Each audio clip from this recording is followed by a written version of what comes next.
Hello everybody and welcome to my review of volume number 1 of Kouhei Kadono's light novel series Boogiepop. This one subtitled Boogiepop and Others. It's released by 7 Seas. Now, they released this series originally in 2006, but they only did the first, I think, 3 or 4 volumes. They have just re-released this first volume in ebook format this month. I'm kind of wondering if it's a prelude to them getting more of the series, because in Japan, this series has 21 volumes. The most recent was released on July 7th of 2017, so as far as I know, it's still ongoing in Japan. Now, Boogiepop is kind of an interesting series. It started publication back in 1998, and if you do any research sort of on the history of light novels, you will see time and time again that this book is the one that most people go back to and say that this is the volume, this is the book that started what we now consider to be the category of light novels. And now reading this book now and sort of seeing how it is structured, seeing how it is physically constructed and so forth, it's really obvious to see all of the influences that still remain with light novels today that, again, started with this book back in 1998. Boogiepop and Others tells the story of a single high school during the brief period of time where the school is suffering a rash of disappearances of teenage girls.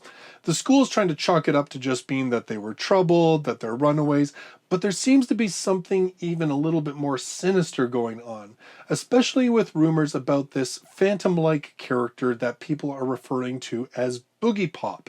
And the question is, what is Boogiepop? Is he an angel of death? Is he somehow involved with these disappearances? And so the book tells this story about these disappearances and about Boogiepop and Boogiepop's involvement in these disappearances. It's really interesting, actually. It's so I'm going to talk a little bit about sort of approaching this from a historical point of view, so reading it as a fan of light novels today, now going back, reading a book that's almost 20 years old and seeing sort of what influences have remained, and also just talking about it as a light novel fan, as a reader, because really you can read this in both those ways. First of all, it's kind of interesting. So we have, of course, it uses manga-inspired artwork, so of course we continue to see that obviously in light novels. We have the opening color panels featuring most of the characters from the book. Again, very similar to what we see in light novels now. And then every single chapter has an illustration as well in black and white when you get into the actual body of the book. So physically, the construction of the book very much mirrors what we see in light novels today. Also, in terms of theme, this book really covers thematically what we see very often in light novels, which is the whole idea of appearances and masks. And we see this regardless really of the genre that you want to get into. So, in isekai, we usually have a main character who's been summoned to another world that hides the fact that they're from another world and uses it often to their advantage. And so they present this face to all the other characters that, oh no, I'm just ignorant, but no, I'm really from here. So we can look at it in sort of that minor kind of way, but then much more relevant to Boogiepop when you have sort of a slice of life where you have people that put on a show of a certain type of behavior because they believe that that behavior is going to be more socially acceptable and therefore hide and repress all of their true feelings and emotions. And that's really relevant to Boogiepop. And Boogiepop also has what we see in a lot of light novels, which is a blending of genres. In Boogiepop specifically, we have everything from criminology, psychiatry, science fiction, a bit of fantasy, definitely school life.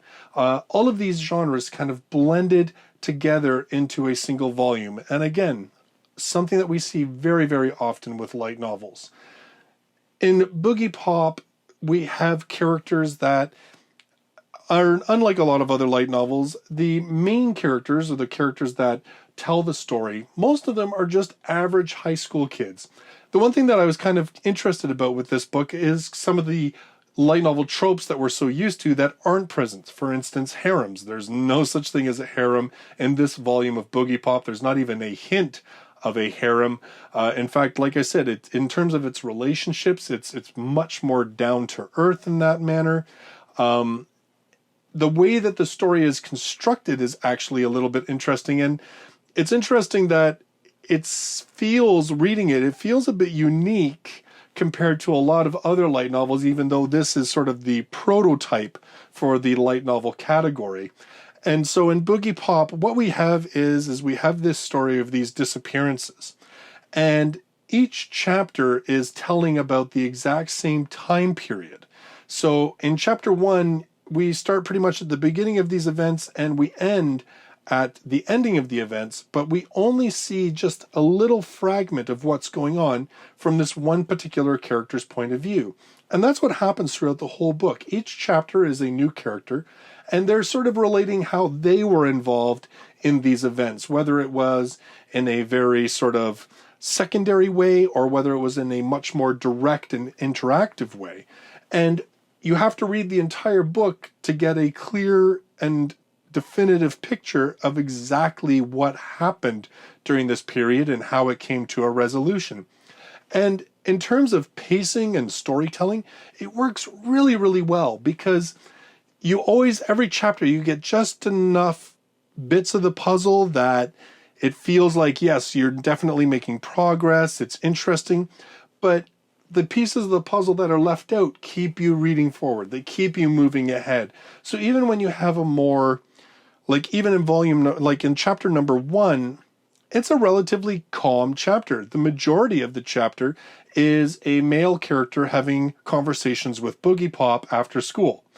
And I mean, it may sound somewhat mundane, but it's very interesting because it introduces not only sort of elements that are of the world building, but it also introduces a lot of the themes and ideas. Like I said, this whole idea of psychology and personality disorders and everything else. And it just continues to progress, that with each chapter building on top of the chapter before, eventually you have this complete story. So I found the pacing and the writing really, really very excellent in terms of how it kept me engaged, kept me moving forward.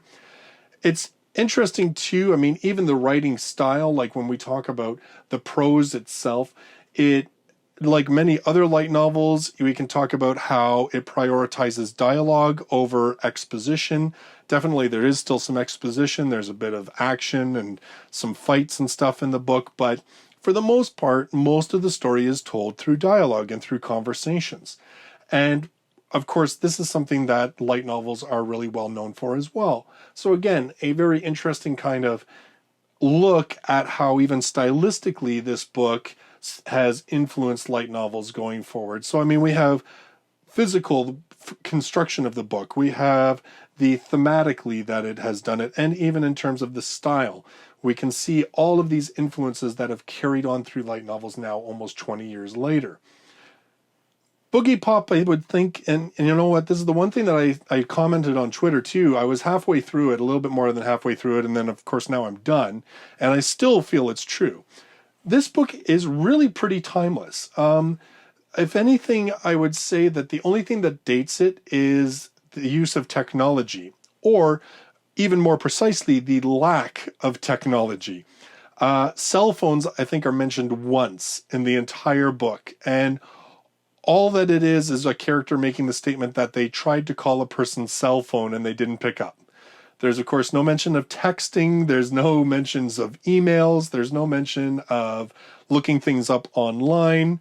In fact, the one character who has an impressive computer setup is kind of seen as being a bit of an outlier.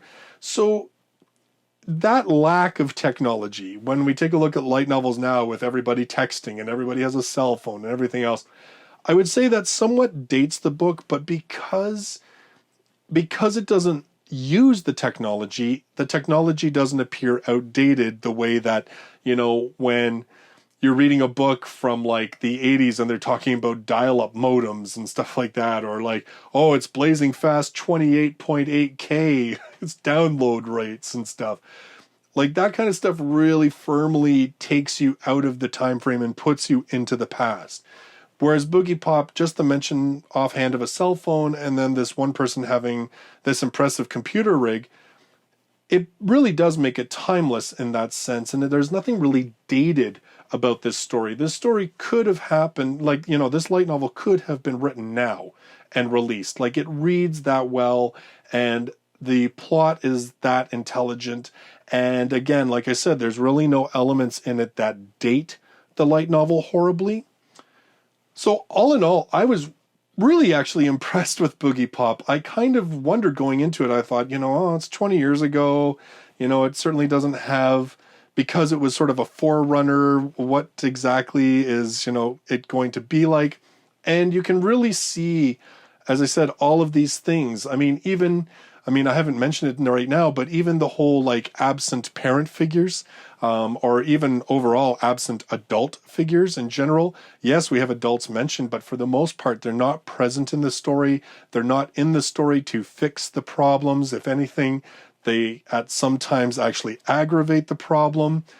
So it's that whole thing again, focusing on high school kids caught in these incredible, beyond belief situations, basically having to solve these situations by themselves because nobody would believe them.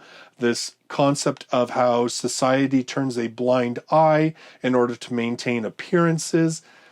Like I said, there was a lot of stuff in this book that just made for a really rewarding reading experience, and I really enjoyed sort of the mystery element of it and questioning just who people really are and what is the truth behind their existence. I mean, Boogiepop is a really interesting character, and by the end of it, you're still not exactly sure who or what Boogiepop is.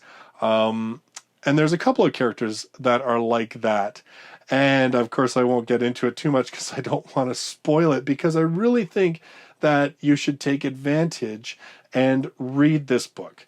I know a lot of you aren't huge fans of reading ebooks, or you don't have access to ebook readers, which I know is a shame. And unfortunately, that cost factor can sometimes act as a barrier to people having access to ebooks.